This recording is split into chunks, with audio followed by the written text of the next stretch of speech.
반갑습니다. 저는 익산에서 푸른나무 교회를 섬기고 있는 신민보 목사라고 합니다.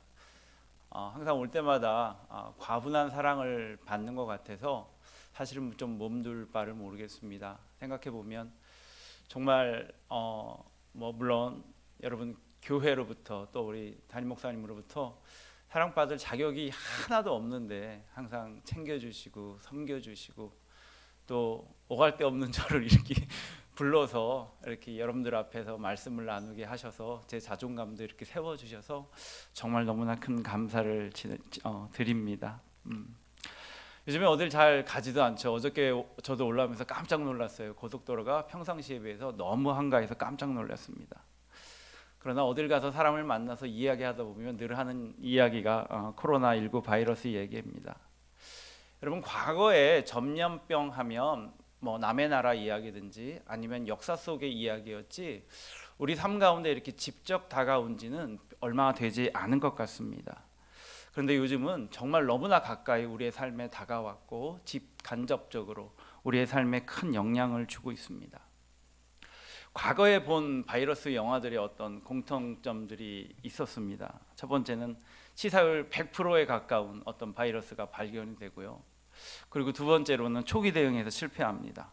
아무리 현장에서 바이러스에 대한 심각성을 이야기해도 어떤 경제적인 것 때문에 또 다른 이유 때문에 고위 관료들이 무시해 버립니다. 그리고 세 번째로 그 결과로 엄청난 많은 사람들이 희생을 당합니다. 근데 영화는 결코 그렇게 끝나지 않습니다. 그 가운데 꼭 누가 있습니까? 영웅이 나타납니다. 그 영웅이요, 갖은 고생 끝에 바이러스를 영화 끝나기 한 5분 전에 발견하고 그 영화는 막이 내려집니다. 그리고 거기서 조금 더 긴장감을 높이기 위해서는 이 백신을 발견한 것을 정부에서 알지 못해서 어떤 결정을 합니까? 정부에서 대를 위해서 소를 희생하자. 그리고 폭격을 딱 준비하고 폭격기가 뜨서 거기에 다가온 순간 그 영웅이 극적으로 그 폭격을 저지하며 그 지역을 살려낸 이야기들입니다. 여러분, 분명히 바이러스는 무서운 존재입니다. 그런데요, 그 바이러스를 치유하는 백신만 발견하면 사람들은 더 이상 그 바이러스를 무서워하지 않습니다. 바이러스 영하 90분에 가까운 러닝타임의 그 긴장감을요, 그 백신을 발견하는 그 마지막 5분 그 순간에 그 긴장감을 다 사라지게 합니다. 때로는 영화의 결말이 너무 허무해지기도 합니다. 여러분, 코로나 바이러스 19로 인해서 무서워하고 온 나라가 이렇게 뒤숭숭한 이유는 이 바이러스에 대한 백신을 우리가 아직 가지고 있지 못하기 때문입니다. 이 백신이 언젠간 찾아질 테고 이 백신이 찾아지면 아마 이 모든 사태는 마치 없었던 일처럼 다시 잠잠해지고 우리 모두는 다 일상으로 돌아갈 것입니다. 여러분, 코로나19 바이러스 이번 상황을 보면서 죄에 대해서 새롭게 생각되는 부분이 있었습니다. 여러분, 우리가 오늘날 지금 코로나 바이러스 19로 점점 떨고 무서워하는 것처럼 어쩌면 그것을 보면서 안타까워하는 것처럼요, 하나님의 시각에서는 세상에 죄라는 바이러스가 모두 다 전염되어 있는 것을 바라보면서 하나님 입장에서는 안타까워하고 아파하시고 슬퍼하시지 않겠습니까? 그 죄라는 바이러스가 이 세상에 오기 전까지 아마 분명히 사람들은 하나님의 말씀에 순종하며 살았을 것입니다. 사랑하며 살았을 거고요, 섬기며 살았을 것이고요, 이해하며 살았을 것입니다. 그런데 그 죄라는 바이러스가 이 땅에 오고 나서, 그리고 모든 사람들에게 확산되고 나서, 전파되고 나서 사람들은 하나님의 말씀을 순종하는 대신에 자기가 왕이 되는 삶을 살아가고 있습니다. 하나님은 사랑하라고 하셨는데 사랑하는 감정보다는 시기하고 질투하고 미워하는 감정이 우리를 다스리고 있습니다. 그 결과 여러분, 사람들의 삶은요, 많이 피곤하고 아픕니다. 여기저기 사람들이 병들어서 고통 가운데 절규하고 있습니다. 여러분, 그 고통이 얼마나 큰지, 그리고 하필이면 우리가 사는 이 나라가 얼마나 고통스러운지 전 세계에서 자살률 1위라는 영광스럽지 못한 이야기를 가져가고 있습니다. 여러분, 얼마나 그 삶이 고통스럽고 힘들면 스스로의 목숨을 포기하고 있겠습니까? 여러분, 때로는요, 아주 심각한 병에 걸려 있음에도 불구하고 많은 사람들이 전혀 인식하지 못하고 살아갑니다. 정상인 듯 살아갑니다. 여러분, 암덩어리 같은 존재가 분명히 자신의 삶 가운데 있는데, 분명히 그것이 잘하고 있는데 전혀 인식하지 못하고 난 괜찮다고 하며 자신의 고집과 자신의 방법대로 세상을 살아갑니다.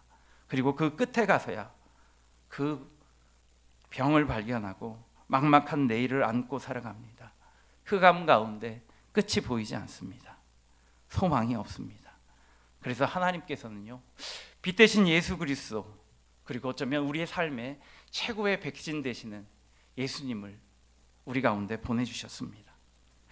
여러분, 본문의 말씀은요, 교회를 다녀오신 분이시라면 어느 정도 다 아시겠지만 한치 앞을 보지 못하는 사람을 등장시킵니다. 사람들은 그 사람을 보면서요, 그 사람에 대한 관심이 어떤 그 사람이 참 불쌍하다, 국률하다, 우리의 사랑이 필요하다, 이런 관심이 아니었습니다. 그가 맹인으로 태어난 것이 부모의 죄이냐 아니면 자신의 죄 때문이냐, 그냥 궁금증과 호기심이 전부였습니다. 이 질문을 누가 했냐면요, 이 곤란한 질문은 보통 신약 성경을 보면 곤란한 질문은 누가 해요? 바리새인들과 사두개인이나 이렇게 서기관들이 했잖아요, 예수님을 괴롭히기 위해서. 근데 이 질문은요, 예수님의 제자들에게서 나왔던 질문입니다. 그는 당시의 문화를 우리에게 말씀하고 있는 것 같습니다. 제자들조차도 그 앞을 보지 못하는 사람을 바라보면서 그의 관심과 그의 사랑과 국률이 아니라 저 사람은 누구 때문에 태어나면서부터 앞을 못 보는 상황으로 태어났을까? 그 사람의 죄 때문일까? 생각해 보니까 그 사람은 태어나면서부터 눈을 못 본 걸 보니까 아마 저 사람의 죄 때문은 아닐 거야. 그러면 누구 때문일까? 그러면 부모의 죄 때문일까? 여러분, 사람들은 그 사람을 보면요, 사람을 보면서 저 사람은 죄인이야, 저 사람은 하나님 앞에 죄를 졌어, 그래서 앞을 못 봐, 저 사람은 소망이 없어, 저 사람의 인생은 끝났어 라고 말합니다. 그러면서 궁금하지 않냐? 누구 때문에 저 사람은 저렇게 태어났냐? 그런 그에게 예수님은요, 그 사람은 죄 때문이 아니다, 그리고 부모의 죄 때문이도 아니다, 하나님의 일을 하시기 위함이다 하시면서 그에게 소망을 심어 주셨습니다. 여러분, 우리는 어떤 상황을, 어떤 좋지 않은 상황을 우리가 처했을 때, 여러분, 우리가 실패하고 우리가 넘어졌을 때, 어쩌면 세상 사람들은 거봐, 넌 안 돼, 넌 끝났어, 넌 소망이 없어, 넌 어차피 안 될 사람이야 라는 바이러스를 우리에게 주는지 모르겠습니다. 그런 바이러스를 우리에게 품어내는지 모르겠습니다. 그런데요, 백신되는 예수님은 그렇지 않아. 네가 지금 당하고 있는 고통, 네가 지금 당하고 있는 아픔, 네가 지금 당하고 있는 그 모든 고난은 하나님의 일을 하시기 위함이야. 너에게는 소망이 있어. 하나님은 너의 그 아픔과 고통을 통해서 일을 하실 거야 라는 백신을 가지고 우리에게 말씀하시며 우리에게 소망을 주십니다. 여러분, 교회는요, 이 백신 되시는 예수님을 세상에 전하는 곳이라고 믿습니다. 이 백신이 우리 삶 가운데 들어왔을 때 우리의 개인의 삶도 변할 수 있고요, 우리들의 가정도 변할 수 있고요, 우리들이 속해 있는 공동체도 아름답게 회복시킬 수 있습니다. 예수님의 백신은요, 소망이 없는 그곳에 소망을 주십니다. 여러분, 이런 바이러스를 통해 저희 교회가 이제까지 밟아온 길을 뒤돌아 보니까 바로 그런 일을, 그런 백신의 일을 우리 교회가 하고 있었다라는 생각이 들었습니다. 먼저 간단하게 저희 교회를 소개하면요, 2011년 제가 4년의 유학생활과 그 다음에 6년의 이민 목회 생활을 뒤로 하고요, 한국에 돌아왔습니다. 처음엔 편찮으신 아버지 옆에서 6개월 동안 아버지 병상을 간호하다가 계속 그렇게 있을 수는 없더라고요. 그래서 사역지를 찾기 시작했습니다. 사역지를 찾을 때 저는 개인적으로 제가 힘들 거라는 생각은 한 번도 안 해봤습니다. 제가 그만큼 교만했던 것 같습니다. 그런데 몇 군데 이력서를 내보고 나서 나를 인정해 주는 사람도 아무도 없고 나를 찾아주는 사람도 아무도 없다라는 걸 깨달는 데는 그렇게 오랜 시간이 걸리지 않았습니다. 그래서 이력서를 넣는 것을 포기하고 제 인생에 처음으로 장기 금식 기도원이라는 곳을 제 스스로 찾아갔습니다. 앞도 막히고요, 뒤도 막히고요, 좌우도 다 막히니까 바라볼 곳이 하나님밖에 안 계시더라고요. 막상 장기 금식군의 기도원에 들어가서 보니까 거기 모이신 분들이 저랑 상황이 대부분 비슷한 분이셨습니다. 개척교회를 새롭게 준비하시는 전도사님, 또 교회 개척은 했지만 교회 개척이 잘 되지 않아서 자신이 갖고 있던 모든 재산을 다 잃어버리고 정말 할 수 없는 마음으로 그곳에 와서 하나님께 기도하시는 분, 또 다른 사역을 고민하시는 분, 또 목회 속에서 어떤 새로운 에너지를 얻고 싶어 하나님의 은혜를 갈망하시는 분들이 모여 있는 것을 보았습니다. 그들의 또 다른 공통점은 그 당시에 목회를 성공적으로 하고 있는 분이 한 분도 계시지 않다는 거였습니다. 다들 인생의 힘든 시기를 보내고 계셨고 하나님의 은혜를 갈망하고 계셨습니다. 그분들과 예배를 드리고 예배 사이에 함께 이렇게 둘러 앉아서 같이 나눔의 시간을 갖고 또 자기 소개를 하고 또 그 다음에 함께 이렇게 걷는 시간을 가졌는데요, 참 신기하게 4일이 지나고 5일이 지나고 6일이 지나고 또 그 중에는 10일, 20일 지난 분들도요, 이상하게 걸으면 힘이 나더라고요. 그리고 함께 모여서 또 이야기를 나누고 함께 기도를 하면 힘이 나더라고요.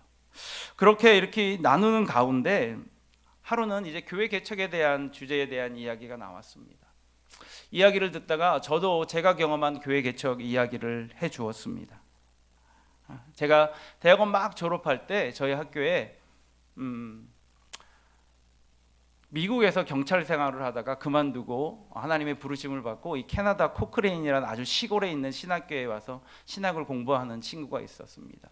저랑 같이 졸업반을 있었고 한 학기를 앞두고 있었는데요, 저희 마을에 그 코크레인, 혹시 캐나다 다녀오신 분, 밴프 다녀오신 분 계실 텐데요, 아마 보셨을 수도 있을 거예요. 캘거리에서 밴프 가는 그 사이 길목에 있는 아주 작은, 지금은 한 3만 정도 되는 도시로 성장했다고 하는데 당시에는 한 12,000명 되는 도시였습니다.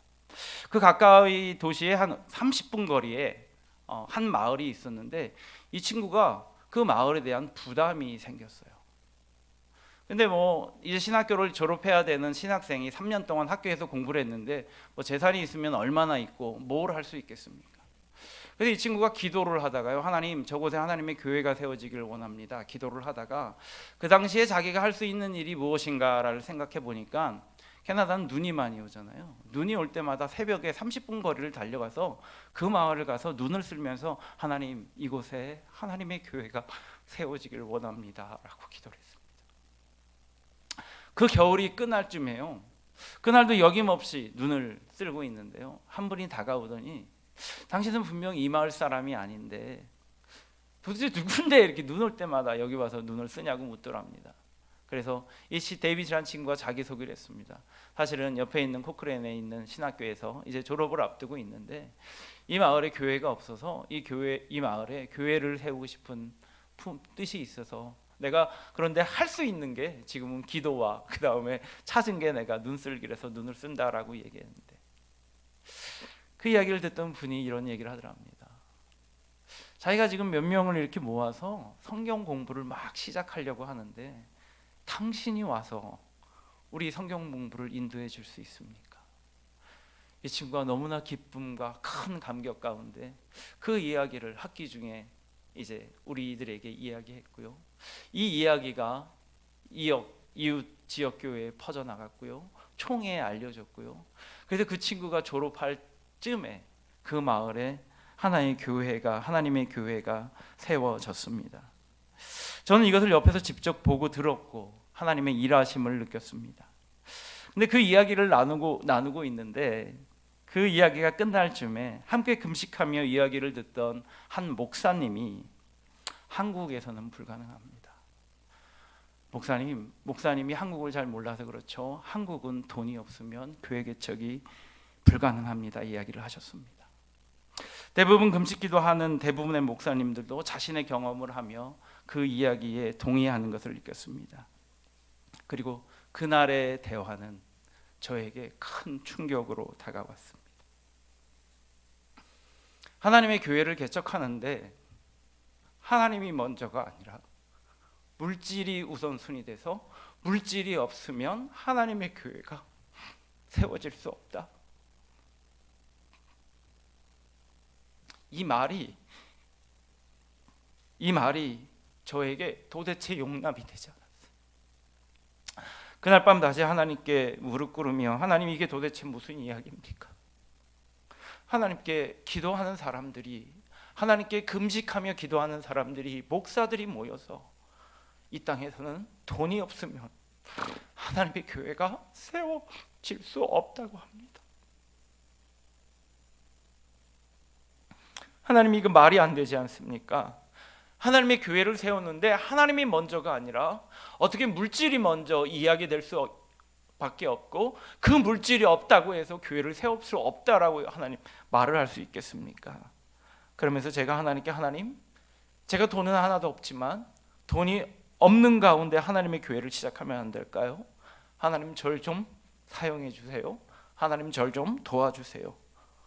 그러한 롤모델이 되기 원합니다라고 울부짖는 밤을 보냈습니다. 그렇게 생각지 못했던 교회 개척에 대한 꿈을 제 안에 꾸기 시작했습니다. 기도원에 내려와서요, 공원에 가서 설교를 하기 시작했고요, 생수를 준비하고 전도지를 돌리기 시작했고요, 전도하기 시작했습니다. 예배터가 필요할 것 같아서 은행에 가서 대출을 받으려고 하는데 신용이 없다고 대출을 거절당했습니다. 그때서야 목사님의 말이 현실임을 깨닫게 되었습니다. 그래서 이번에는 아내를 데리고 가서 제 이름이 아니라 아내의 이름으로 대출을 시도했는데 다행히 아내가 영정강 강사를 한 적이 있어서 아내의 이름으로 1,000만 원을, 당시에 8.9%의 높은 이자율을 가지고 빌렸습니다. 그리고 지인들에게 비전을 나누고 1,000만 원을 빌려서 보증금 2천에 월 20짜리 건물을 얻었습니다. 건물을 얻었는데요, 간판을 달 수도 없었고요, 음향 시설을 할 수도 없었고요. 감사하게 한 집사님이 의자를 30개 구입해 주셔서 아무것도 없이 의자만 놓고 예배를 드리기 시작했습니다. 그렇게 14년에 예기치 못한 상황 가운데 푸른나무 교회가 시작되었습니다. 여러분, 부푼 꿈을 가지고 시작된 교회지만 만 6년이 지난 지금 어른 평균 출석 20명, 그리고 아이들 한 10명 출석하는 아주 작은, 아주 부족한 교회입니다. 지난 6년간 평균 한 2명씩 새로 오셨던 것 같은데요, 2가정씩 새로 오신 것 같은데요, 그 중에는 또 이사를 가시는 분도 계시고 또 다른 교회로 나가신 가정이 한 가정이 있습니다. 여러분, 사실 가정이란 단어를 쓰기도 좀 애매한 것이, 제가 캐나다에서 이민 목회를 할 때는요, 교회에 새 가정이 오면 보통 엄마, 아빠, 자녀들 이렇게 셋, 넷이 같이 왔습니다.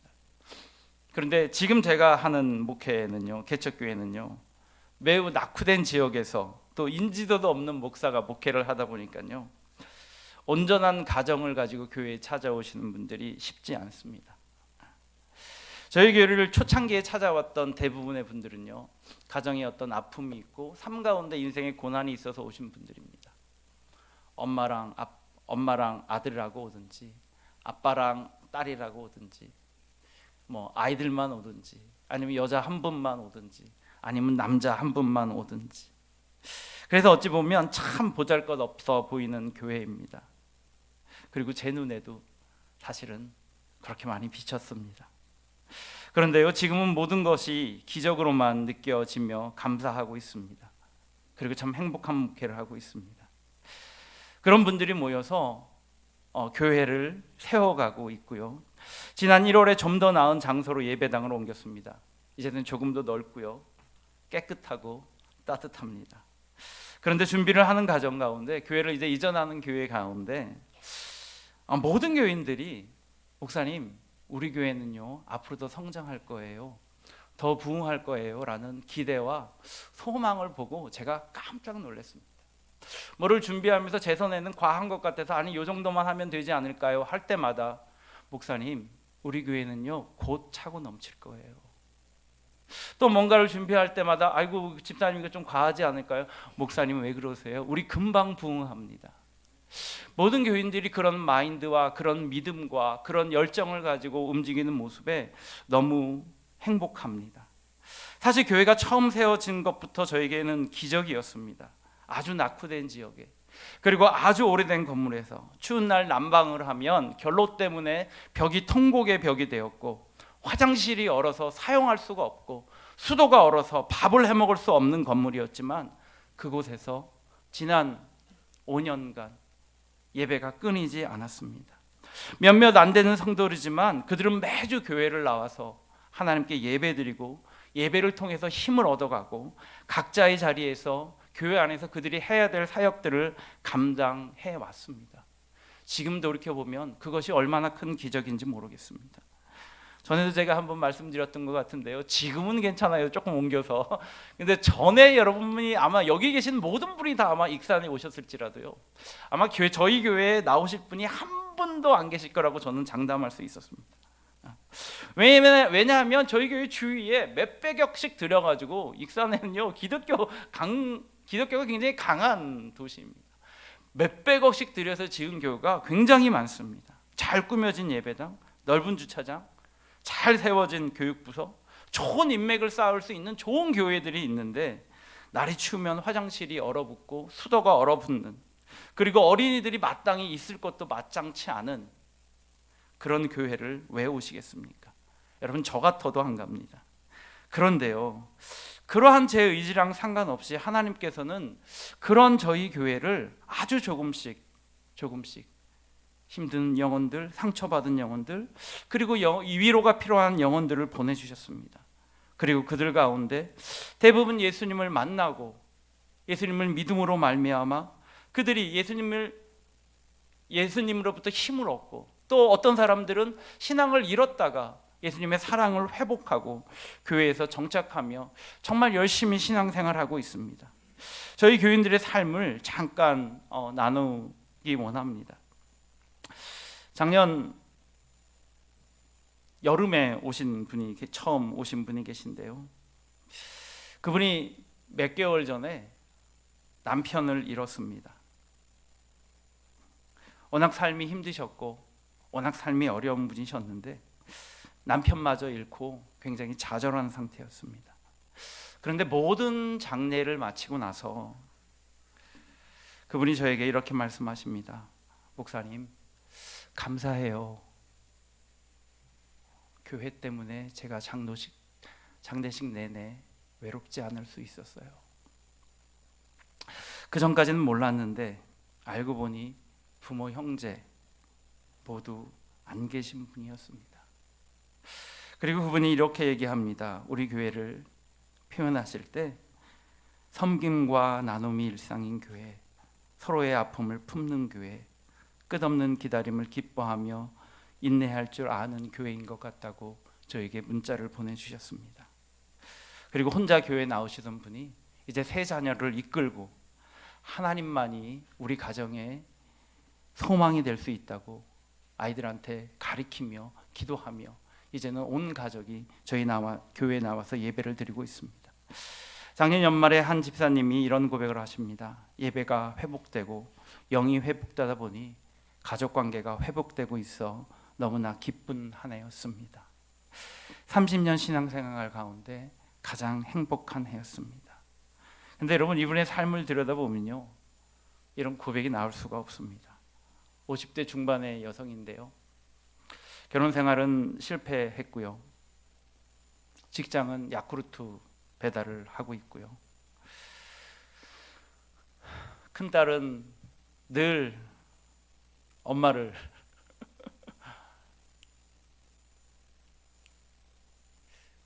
어떻게 표현해야 될까요? 엄마의 도움을 늘 요청하고 있고요, 아이를 낳고 늘 엄마에게 아이를 어떻게 하면 맡길까 고민하고 있고요, 또 장녀인데 노모가 옆에 계셔서 늘 노모를 돌봐야 하는 삶입니다. 근데 그러면서도요, 예배 모든 모임을 참석하십니다. 새벽 기도도 나오십니다. 제가 때로는 너무나 지친 모습 때문에 그 집사님에게 집사님 새벽 예배 좀 쉬셔도 돼요 라고 얘기를 하면 그 집사님은 목사님 제가 기도해서 견딜 수 있어요 하시며 하루하루를 살아가십니다. 뿐만 아니라 그분이요 두 분이나 전도하셨어요. 또 다른 힘든 분을 교회에 인도하셔서 예수를 알게 하고 복음을 전하고 또 그분이 교회에 정착하며 힘을 얻도록 하고 계시고요. 또 신기한 거는 정말 건강한 가정인데요, 그 가정이 또 그분을 통해서 저희 교회에 와서 신앙생활을 잘 하고 계십니다.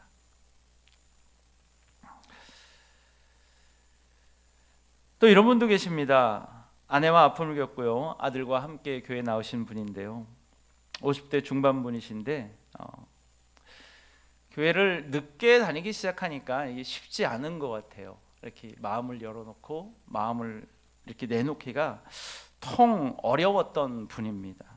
그런데 하루는 예배를 마치고요, 저에게 이렇게 얘기하십니다. 목사님, 오늘 설교 아주 제 마음에 들어요. 평소에도 좋았지만 오늘 정말 제 마음에 꼭 들었어요. 그것도 방긋 웃으면서 큰 소리로.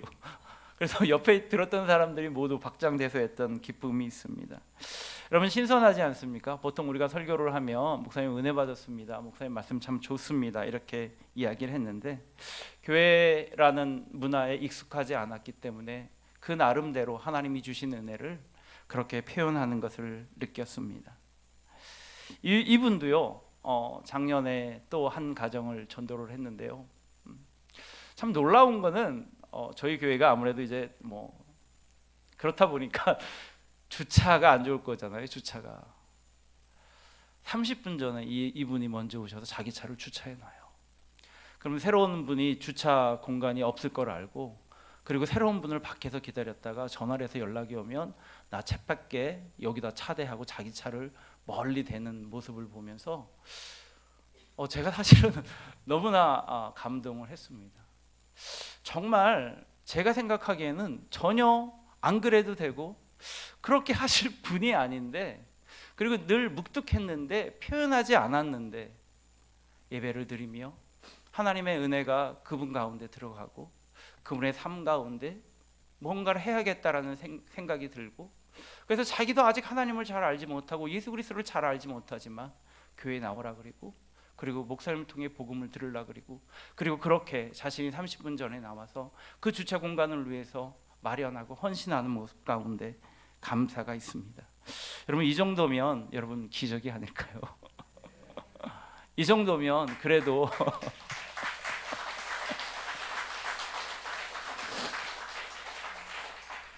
목회를 잘하고 있는 것이 아닐까요?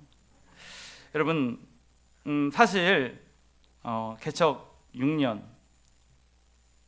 이제 6년이 되어 갑니다. 그리고 성도 30명. 그럼 여러분, 실패한 목사가 아닐까요? 볼 거 아무것도 없는 목사가 아니겠습니까?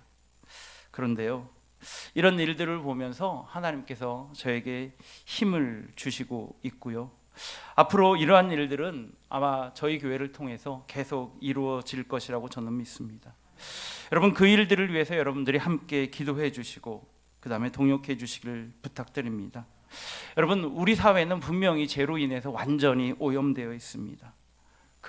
우리 주위에, 우리 사회에 여러분들이 그리스도 되시는, 백신 되시는 그리스도를 잘 전해서 여러분을 통해서 그들이 회복되고 그들이 구원받는 역사가 이곳 더 라이프 동탄 성전과 또 익산 그리고 이 나라의 온 교회 가운데 일어나기를 간절히 소망합니다.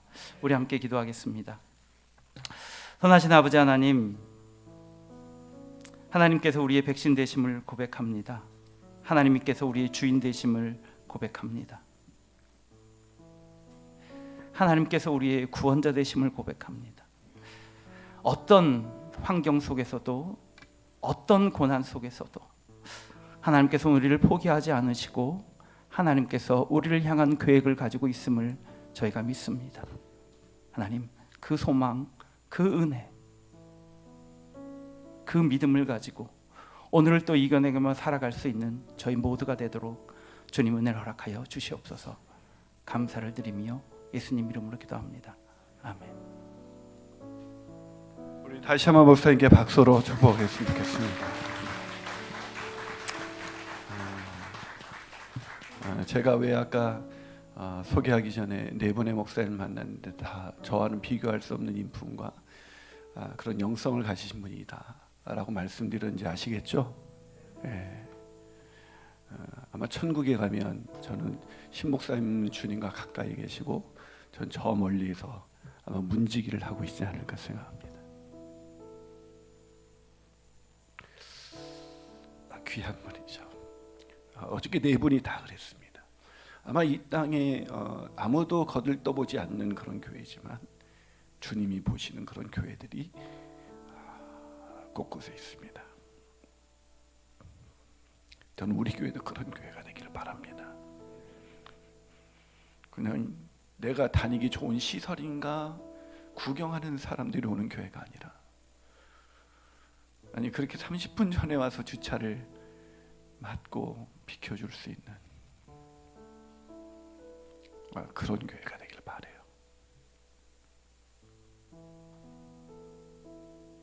여기 괜찮은 교회인가? 가 아니라 내가 괜찮은 교회로 만들기 위해서 섬길 수 있는 교회인가?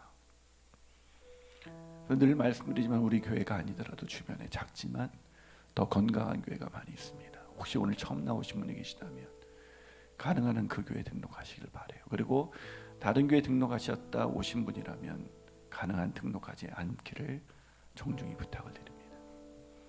우리는 커지기 위해서 온 것이 아닙니다. 영혼 구원하고 제자 삼아 민족을 취하고 세상을 변화시키기 위해서 왔습니다. 아멘이십니까? 우리 목사님이 제가 종종 말씀드립니다. 그래서 신학교 가면 제가 그 얘기를 꼭 합니다. 진짜 목회의 성공이 뭐냐? 교회를 성장시키는 것이 아니라 목회자의 내면의 변화가 아니냐. 저는 세상 사람이 개척교회지만 삼각교회지만 사람들이 주목하는 목사지만 내 안에 가장 큰 절망은 내 인격이 변화되지 않는다는 것이다. 그러나 개척교회, 우리가 주목하지 않는 교회지만 하나님이 더 기뻐하시는 인격과 성품을 가지신 분들이 계시다. 우리 신학생들에게 그런 목회자가 되라고, 부끄러운 나를 담지 말고 그런 목회자가 되라고 그렇게 부흥회를 갔습니다. 사실 부흥회는 이런 목사님이 가셔서 신학생들한테 설교해야 되는데 세상은 아직도 저와 같이 세속적이어서 하나님의 사람을 잘 몰라봐요. 우리 교회 그렇게 창립했을 때 그 결로 현상을 하나님의 눈물로 알아들었던 우리 개척하실 때 우리 교회 와서 하시고 우리가 그때 개척한 정말 작지만 그것을 나누어 드렸습니다. 근데 우리 교회 동탄 성전이 지어진다는 얘기를 듣고 그 작은 교회가 온 교인이 헌금을 해서 100만 원을 보내오셨습니다. 우리 교회 동탄에 100만 원의 지분이 있습니다. 그 100만 원은 과부에 드렸던 것 같은 아까 야구르트 아줌마 그런 분들이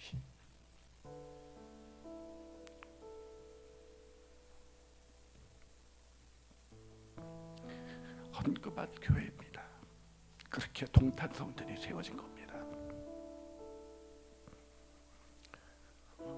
제가 말씀드린 것처럼 저는 창립 기념 1주간이 있는 이 달만이라도 10분의 1을 더 떼어서 창립 기념원금을 드렸으면 좋겠어요. 마음에 감동이 있는 사람은.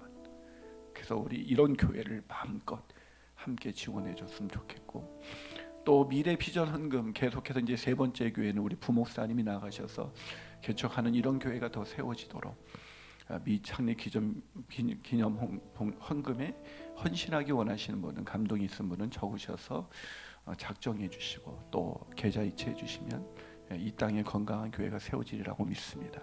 아멘이십니까? 우리 다 함께 자리에서 일어나셔서 교회여 일어나자 찬양하시면서 주님께 나가도록 하겠습니다.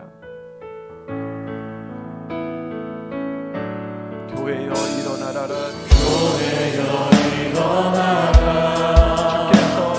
주께서 부르시니 두려움과 실패 내려놓고 교회여 일어나라, 교회여 일어나라, 주께서 보내십니다. 주께서 보내시니 우리 부르신 삶의 자리, 부르신 삶의 자리에서 교회여 일어나라. 세상에 비칩니다. 이 세상의 빛 하나님의 편지 주의 교회 통해 세상이 주를 보리라. 일어나라 아버지 사랑으로 아버지 능력으로 서로 하나 되어 그 빛을 비추라. 노래하라 아버지의 사랑을 아버지의 크심을 이 삶의 노래로 주님을 나타내라. 일어나라 일어나라 다시 한번 고백합니다. 일어나라, 일어나라, 일어나라 아버지 사랑으로 아버지의 능력으로 아버지 능력으로 서로 하나 되어 하나 되어 그 빛을 비추라. 노래하라 아버지의 사랑을 아버지의 크심을 이 삶의 노래로 주님을 나타내라. 일어나라. 우리 시간 함께 기도하며 나가시겠습니다. 한 번 더 기도할 때 하나님 아버지, 이 온 교회가 일어나게 하여 주시옵소서. 오늘 함께한 4개의 교회가 일어나게 하여 주시옵소서. 세상의 빛을 비추게 하여 주시옵소서. 이 땅에 있는 교회가 하나님의 교회가 되어 교회다운 교회가 되어 민족을 치유하고 세상을 변화시키는 그런 놀라운 일들 가운데 쓰임받게 하여 주시옵소서. 그러기에 내가 먼저 그런 교회가 되길 원합니다. 내가 먼저 그런 교회가 되길 원합니다. 그런 섬김과 희생을 통하여 교회를 이루어가는 그런 복된 지체로 우리를 사용하여 주시옵소서. 4개의 교회와 우리 이 땅에 있는 교회를 위하여 우리 주님 한번 부르고 통성으로 기도하시겠습니다. 주여, 오 주님 아버지 하나님 감사합니다. 오 주님 하나님의 은혜로 주님 우리에게는 놀라우신 축복과 은혜를 주셔서 감사합니다. 하나님, 그렇게 앞을 보려 못했던 맹인이 그 고통 가운데 있었던 맹인이 하나님이 쓰시기 위해서 하나님이 그를 쓰시기 위해서 하나님께는 그를 선택하신 것처럼 그에게 그 고난의 시간을 허락한 것처럼 하나님 우리 인생에 남은 고난과 우리 인생에 담겨진 그런 모든 어려움들이 우리를 사용하신 하나님의 뜻인 줄로 믿습니다. 하나님 우리 교회가 그렇게 하나님이 쓰시는 교회, 하나님이 원하시는 교회, 그런 교회로 일어나게 하여 주시옵소서. 계속해서 그 길을 달려갈 수 있도록 주님 도와주시고 주님께서 인도하시는 그런 은혜가 될 수 있도록 주님 도와주시옵시고, 아버지 하나님 그 나머지 4개의 교회, 아버지 하나님 금화시 교회, 푸른 나무 교회, 주님 하늘 정원 교회, 아버지 하나님 또 의천시 그 모든 교회, 이 땅에 있는 교회들이 하나님 앞에 그렇게 드림 받을 수 있도록 주님 아버지 하나님 인도하여 주옵소서. 오 주님,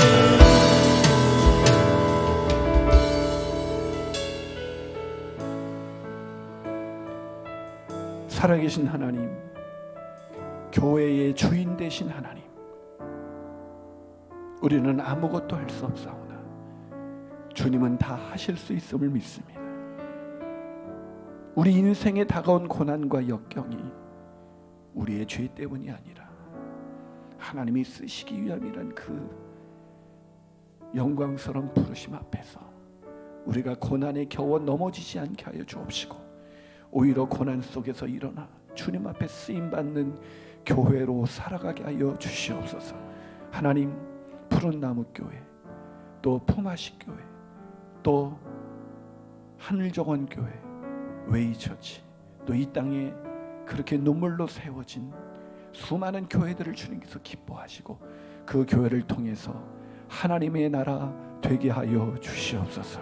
치유가 일어나게 하여 주시옵소서. 회복이 일어나게 하여 주시옵소서. 그 은혜가 이 민족을 치유하고 세상을 바꿀 수 있도록 역사하여 주시옵소서.